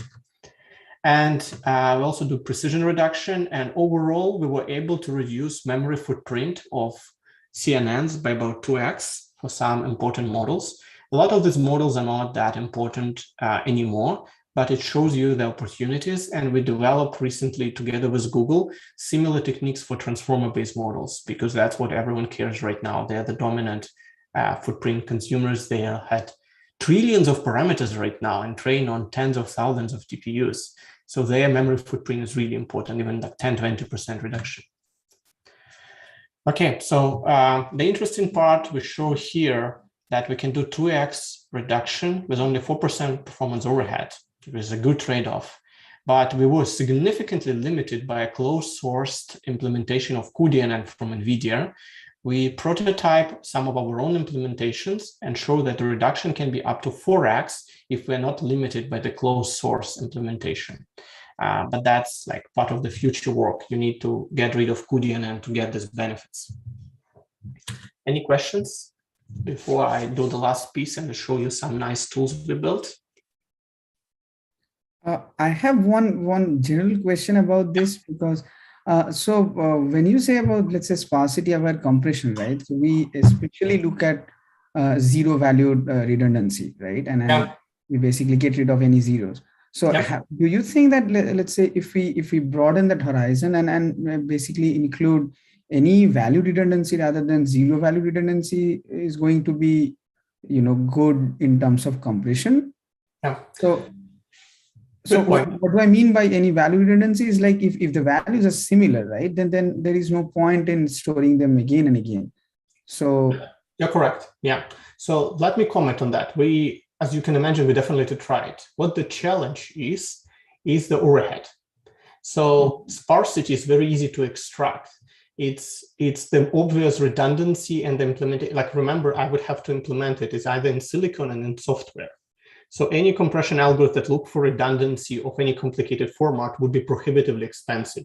So in software, in hardware, there might be opportunities, but then you need to build the silicon. Why it is? Because you had just this window of opportunity before output of the layers generated and when it's consumed.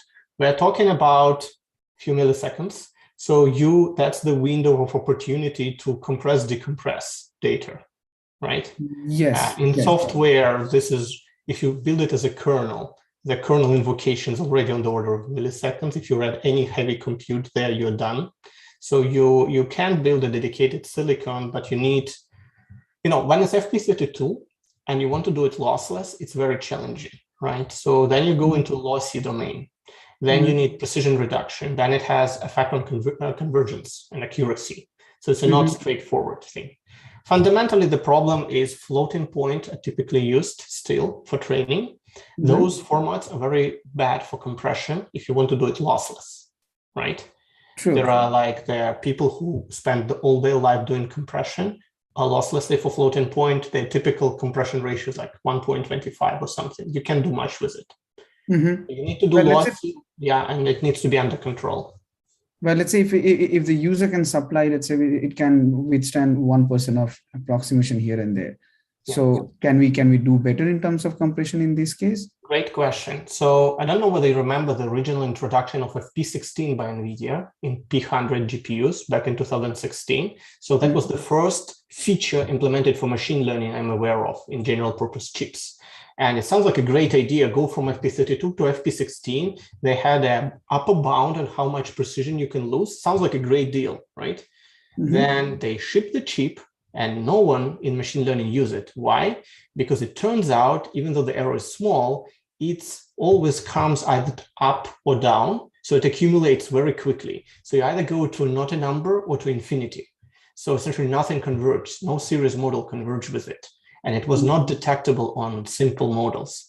So essentially no one used the feature until NVIDIA finally released a software patch for it. So you can detect it. So you may have low accuracy loss, but it has to be randomized somewhat. So you don't get, to 0 to infinity.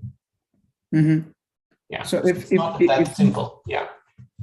I see. So yeah, I mean, so if we take that account into the training itself, let's say if we retrain having that in mind, that your output might be, come with 1%, let's say approximation here and there, and we are retraining based on that. So do you think that can, let's say, regain some of the mixed lost precision, or is there any theoretical?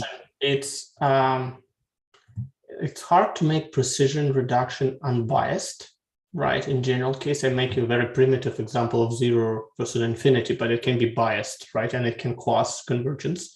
So people are working on low precision training right now. There is publication and NeurIPS that goes as low as 8-bit and even advocating for specific 8-bit precisions. But all these approaches are very vulnerable. You try to reproduce them, you take any models outside of what the authors have related, and it doesn't work, right? I see. So people are pushing the boundaries right now. The standard way that systems people like Google, NVIDIA pushing is FP6 BrainFlow 16, or NVIDIA has like the new BF32 format, which is really 19-bit point.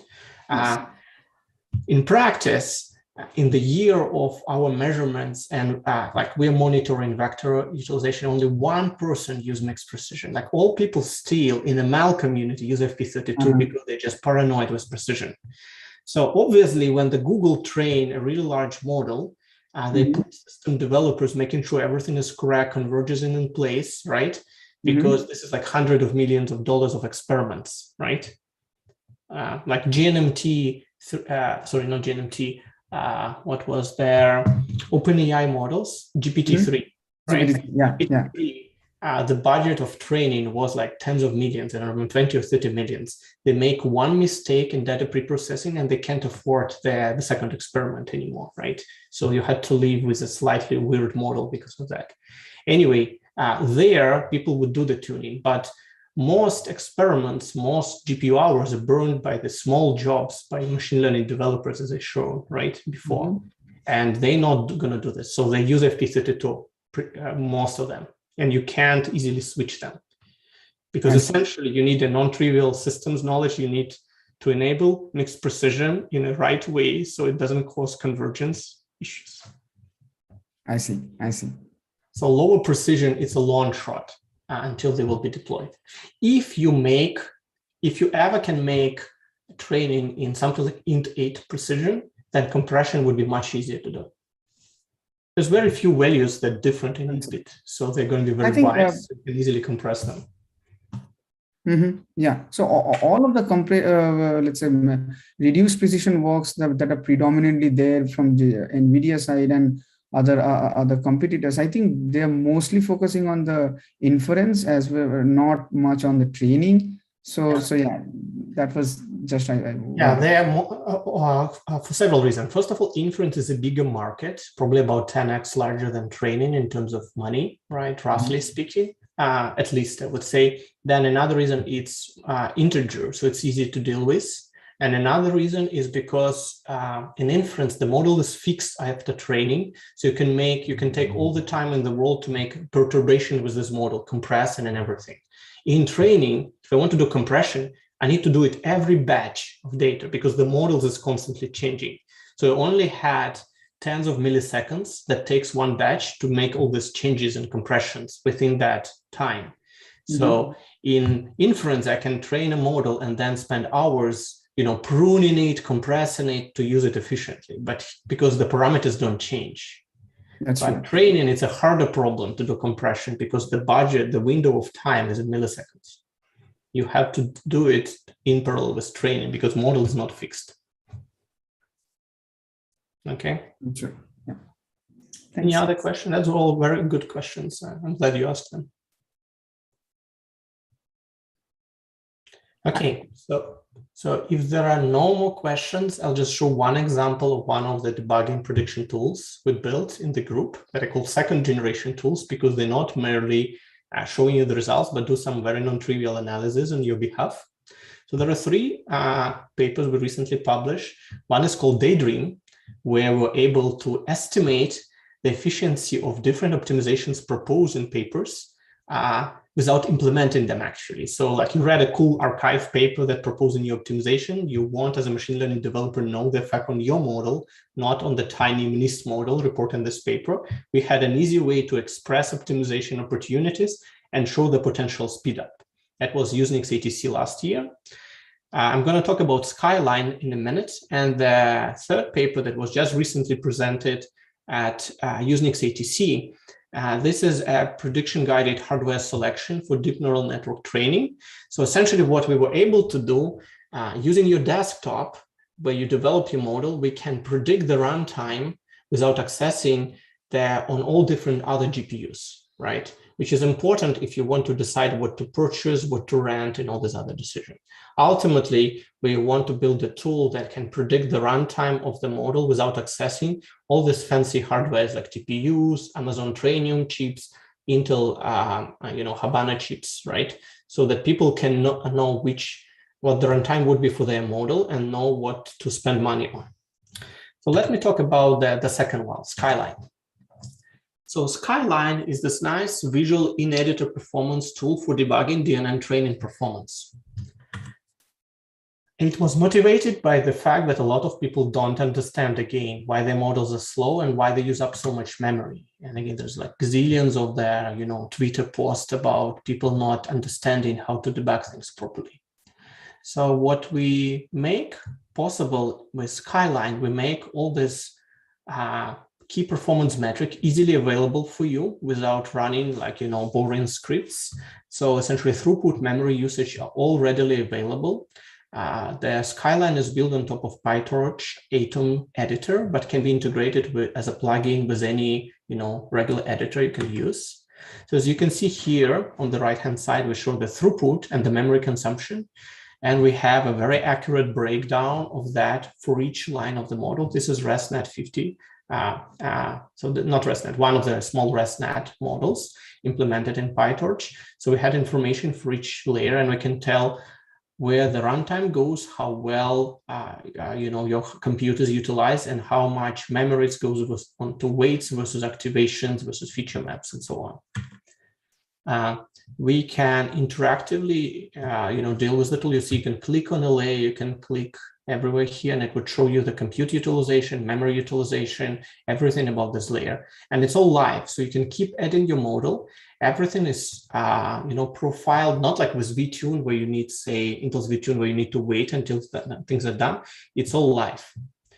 Moreover, we were able to make it live to the level that we can help you optimize certain parameters of your model. I think the coolest feature is that that plugin is tied to the code. So you can see if you want to increase the throughput, you can literally drag, memory consumption or the throughput, right? And the batch size in the code will automatically change to match the desired, consumption of memory or the throughput that you want to get. This represents the maximum throughput you can get on that hardware. And this is the peak memory usage that you can get. This was 2070 GPU, it has 8 GBs. So you can see that's very convenient for people, to debug their code and quickly get top performance without even understanding all the low-level details required for that.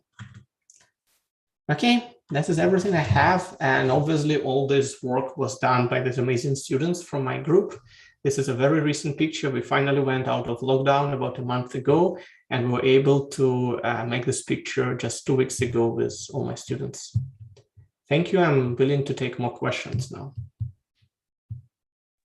if we have still people who stay with us. Thanks, Gena, for the very interesting talk, showcasing some of your work, not all of it, of course. Yeah. I have one question on the previous one, and maybe others can also ask questions on anything related. So this is very interesting. So what assumptions do you make here when you're providing all this information to the, let's say, person who codes, right? So essentially, the user typically develop models on their desktop or some remote machine that had access, and they need to have GPU to do this typically. TPU you can't really buy, right? You can only rent. So essentially, as you develop it, you can keep writing your model. One unique characteristic of an application that's different from CPU world, like VTune. In VTune, I need to run the whole application from potentially multiple times to manage performance counters. The cool thing about training as a workload, it runs for weeks and days, but from a systems perspective, every 200 milliseconds are identical. So essentially, the batch of data has all the information about the memory consumption. I keep doing the same thing and again, every 100, 200 milliseconds. So it means that for me to profile it, as you change the model, I can do it live, because it would only take me, 200 milliseconds to profile the few batches for you. That's the unique of the workload, because it's super repetitive. Within that batch, a lot of interesting things happens, but every other batch, data is different, values are different, but most things are similar. We make certain assumptions like existing chips, when we developed the tool, didn't take sparsity into account. So it means the values might be different, sparsity can vary, but that can be solved because sparsity didn't speed up things dramatically right now. And you can always take this into account. It doesn't change dramatically. So if you run a few good sampled batches, it should be good enough. You can handle that. But pretty much there's no other assumptions. So you can do it on that GPU. And then we had a plugin that can tell you the runtime on a different GPU or even TPU, right? So the person can make a decision how much they want to pay for their model and which cloud provider to use with the hardware available. For people who are now lost right now with all those chips available, it can be very helpful. Sure, yeah, of course, yeah. And I have one other question that you may not really have the answer to, but it's also interesting, I think. What other class of algorithms could this type of approach be applied? Because it could be very powerful, right? If you could actually do this for some other class than, I don't know, machine learning. Yeah, that's a great question. Machine learning is, of course, important. Yeah. It's a great question. Like our reviewers at ATC actually asked the same question. So essentially the key assumption, that's the one that I mentioned in the previous question. It has to be somewhat repetitive.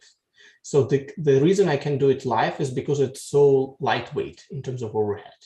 So if you had a workload that has a very repetitive patterns, like in some of the high performance computing, like algorithms doing the same, right? So, again and again, the computation is very similar over time. The same type of approaches are possible. So like if you do like differential equation and every step of which computation is very similar, you can use similar type of approach, right? It's repetitiveness that is the key, right? And also there is some intimate knowledge about certain parameters we know about machine learning, but it can be done for other systems as well, right? Yeah. Like batch size, remember, like on the previous one, the only reason we can do it, we know this is a super important parameter, batch size. That affects both convergence and systems throughput. So you can help people optimize it, right? Yeah. The main problem with machine learning really is that everyone does it right now. For different domains, you have similar things. Yeah. Yeah, the main problem with machine learning people is that their cost of entrance right now is very low for people in terms of knowledge. You just need to know a little bit of Python and rent a machine or buy a machine. So everyone does ML, and they had very little training on the systems aspects. So you need to bridge this gap somehow, because these people are going to burn the cycles in the cloud, right? Not these large models. So these people are burning cycles. You need to essentially give them all the speed up without teaching them much, because they don't want to learn anything. So unfortunately, so you really need to tell them all the answers or do it automatically for them. Yeah. Any other questions, guys? Okay, cool. Comments? Yeah, maybe others have some questions.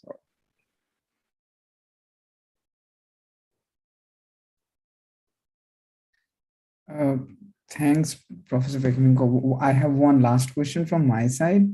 So it's more towards like a vision. Like, what do you think, let's say, a probable research direction for a long-term solution towards this challenge of accelerating trainings, right?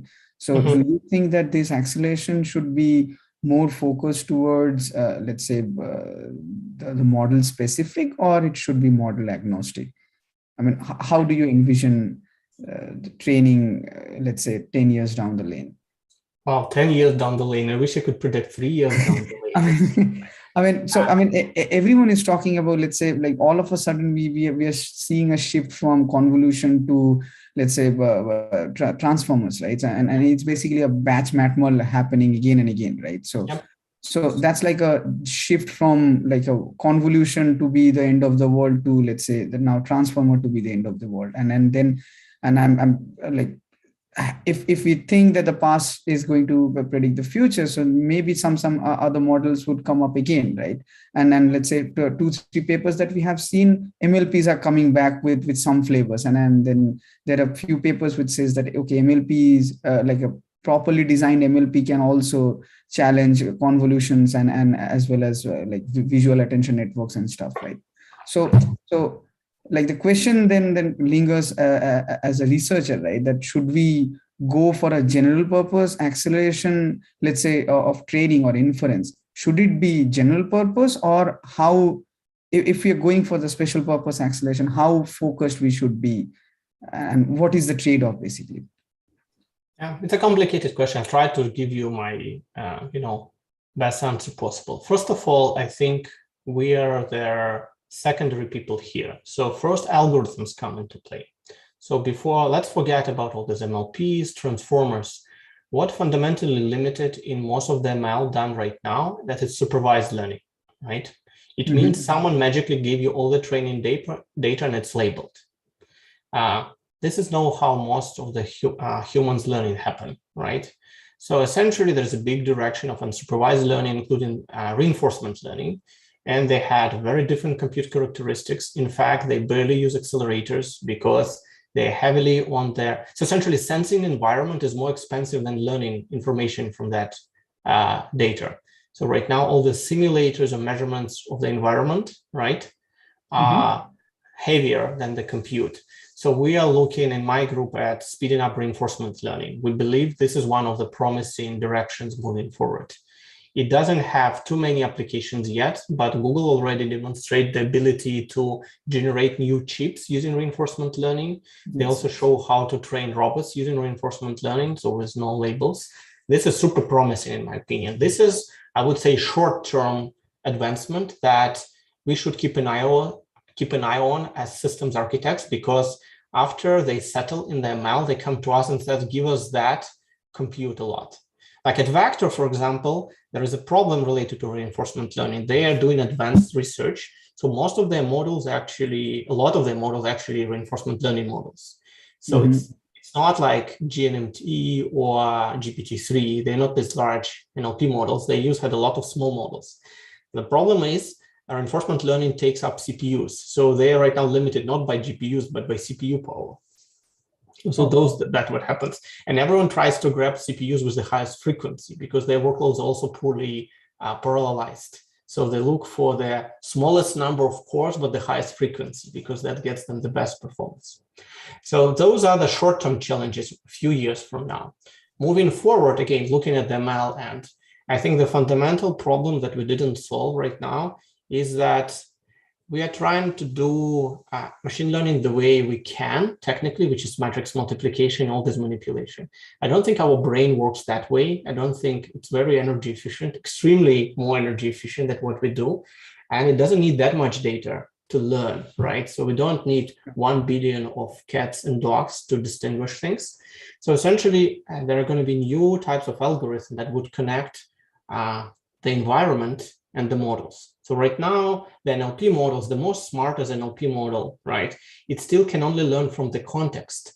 But even GPT-3 is going to make very weird translation errors because it doesn't understand what's real in this universe versus what's not.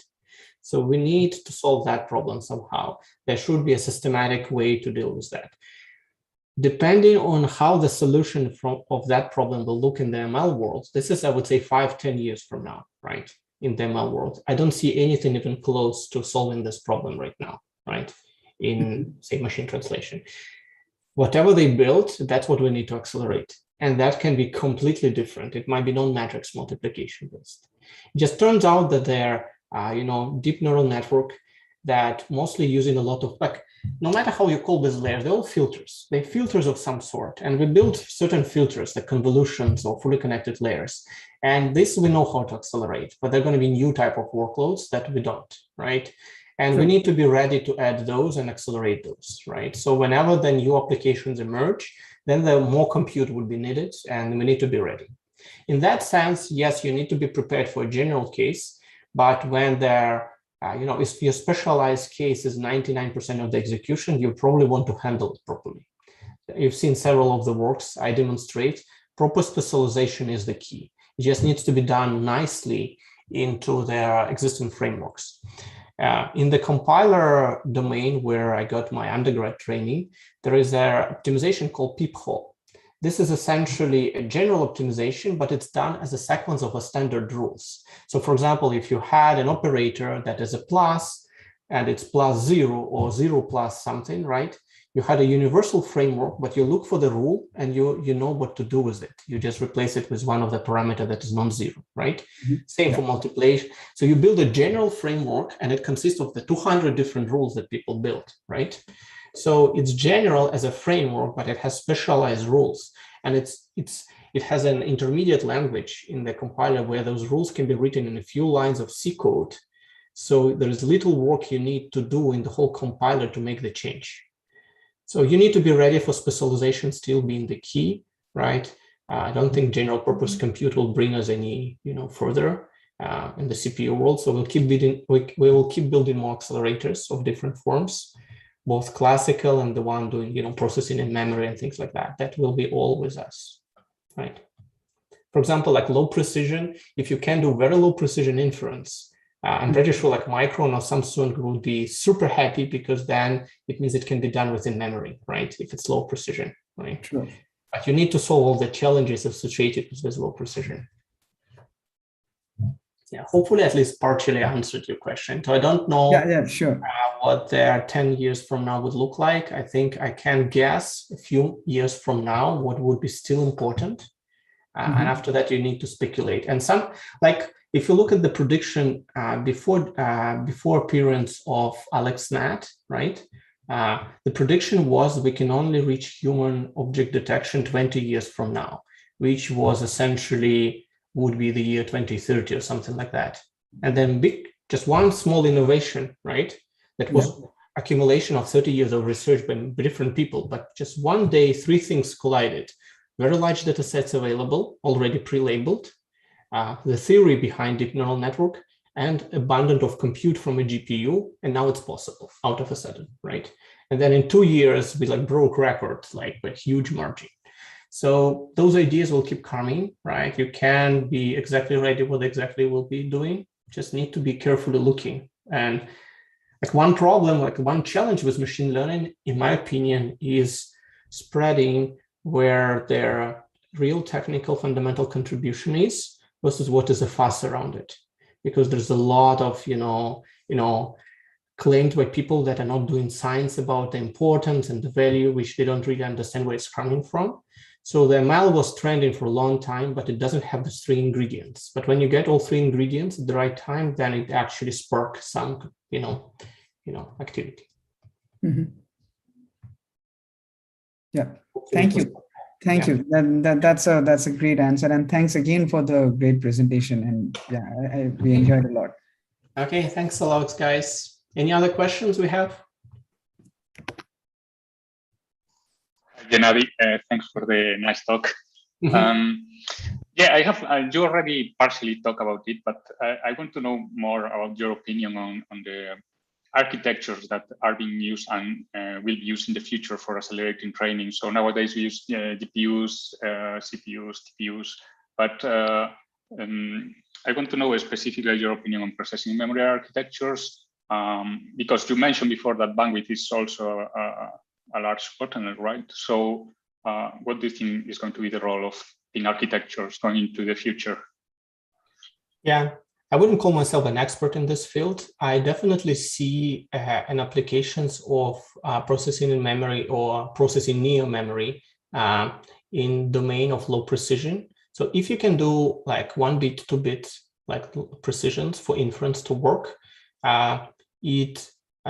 obviously a lot of work was done in this group, so you can make this feasible. So you can do this all in memory, right? You don't need to have any compute, and you had plenty of compute, a lot of bandwidth.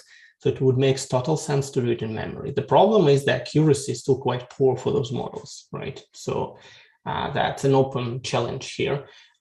In terms of general accelerators, I think there is a market right now full of different chips for both inference and training. In the training world, there are, I would call them now classical accelerators, but based on systolic array, which includes essentially TPU, right? Then it includes other big players like Intel Habana, right? It's also systolic array based. And then Amazon Inferencer and soon coming Trainium chip, right? They all be all available in the cloud, and they're all systolic array based. They had their own fancy features, right? Again, I'm not going to go into those in too many details, but they are systolic arrays. Then there are 2 other interesting extremes. This is what GraphCore and Cerebras are doing. So these people said, I don't need memory, right? Like memory is not needed, which is quite extreme, and said, I'm going to do everything in SRAM. It's quite interesting in how they want to solve it. Like they were very interested in my work, obviously, because they don't have memory. So they need to do everything possible to reduce the memory footprint, right? As you probably have seen in my work, you cannot expect this ultimate solution all the time, which means that those chips might be too specialized and won't be able to run really large models. Like I remember NeurIPS 2019, when I was in Vancouver at the conference, GraphCore was showing their chip there, showcasing their chip. And back then they already can only run bird base, but not bird large. And right now those models increased by like 3 orders of magnitude in terms of parameters. And for them, there is no plan B. So they obviously had a strategy. They know what they're saying they want to do, but I mean, I can't imagine you having, they already had a lot of SRAM, but I feel like it's still not enough, or because people are going to be very greedy. But maybe in certain domains it would be enough. And then they offer a very good trade-off, right? Because they avoid a lot of power-hungry and costly components like NVIDIA. Like every systolic array design has to rely on a very fast DRAM of like HBM. Like essentially they all use HBM2 right now, as far as I know. Habana, I'm not going to talk too much about Amazon because I collaborate with them and not everything public, but everything uses super fast chips, right? Memory, right? And that's required if you build design that way. Another alternative is ditch memory completely and do everything in SRAM and put a lot of compute. I'm still very impressed on how Cerebras was able to make their chip manufactured. Again, I'm not a basic designer, but that crazy large chip should have a lot of interesting issues on that front, right? That I'm not even sure how to deal with, like thermal are like, I mean, they built the chip that known to have hundreds of errors to begin with, right? So you had to disable and reroute a lot of stuff. So this is all a very interesting, challenging topic. So people build chips around that. There are a lot of startups that also build things around precision. And there's Grok. So there are tons of them. I didn't see anyone be offering something that would be fundamentally different from what we know before, but they are doing a lot of interesting engineering on that front, right? I think everything I've seen so far is around, matrix multiplication, though. This is like if you put around everything else, all the other claims, and remove all the marketing, they don't accelerate anything other than that, right? And a few other like scalar things like batch norm and other things, like everything else is limited to a few popular layers. Yeah.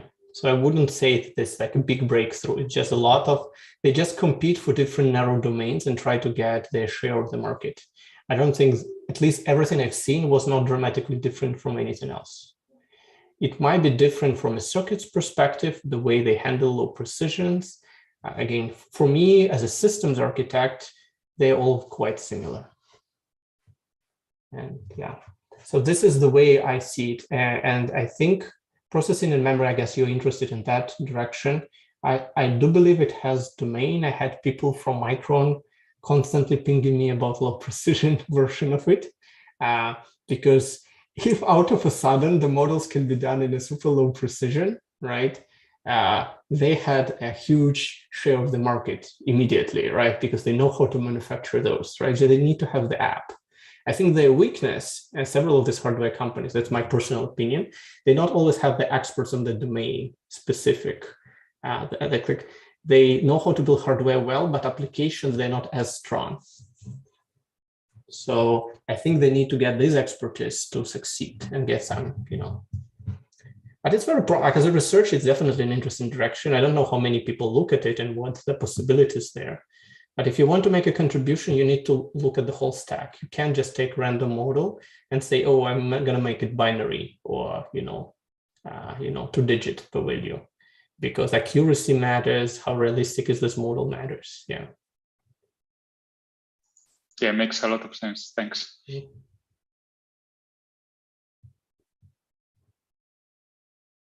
It's going to be curious. I'm really curious about how they're going to deal with the memory bandwidth moving forward, because right now all these accelerators that are, my feeling is that they're going to be dominated by the major players like, NVIDIA, Google, Amazon, maybe Facebook, and the chips they built. And this is all based on classical memory to the best of my, HBM-like.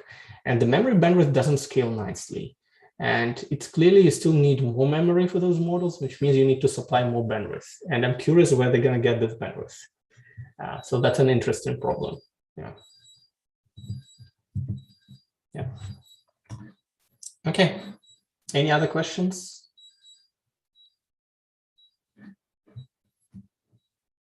Okay. I think that's it then. Thank you guys. That was a pleasure. Okay, thanks a lot, Gena. It seems like that's all for now. Yep. Yeah, thanks for spending the time with us, and hopefully we'll see you again. Yeah, I'm always happy to give more talks about other research we do in the group. I try not to touch anything because there's enough material in just this topic alone. Yeah. Okay, thank you guys. Yeah, I think there was a lot of interest. There were a lot of questions for sure, both from the group as well as from folks watching on YouTube. Mm-hmm. Yeah, as you guys know, you can always reach out to me and I can answer your questions offline or connect you to the students who actually do the work, so I can give you like even more precise questions, answers to the question that I did. Sure. Okay. Sounds great. Take care. Okay, thank you. Thanks. Bye-bye. Bye.